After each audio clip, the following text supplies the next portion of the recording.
గంగా ఆలోచిస్తున్నావేంటి? లోపలికినా. ఇదిగో మొదలైపోయింది బాబుగారి ముద్దు మురిపాలు.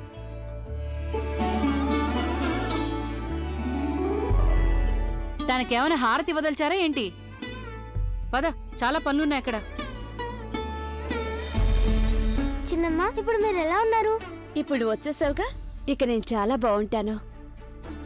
పద, స్వాముల వారి నీ కోసం ఎదురు చూస్తున్నారు. రా.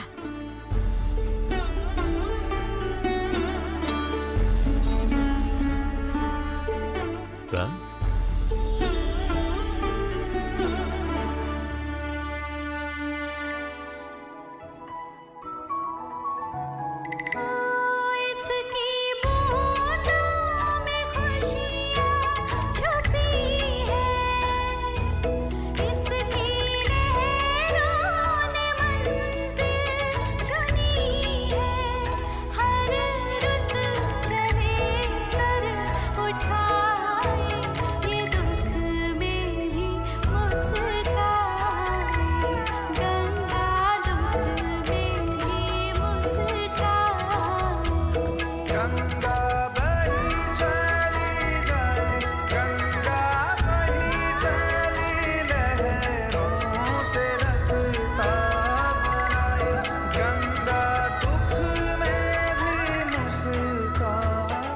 ఎప్పుడు సాగర్ ఒకటే అనేవాడు,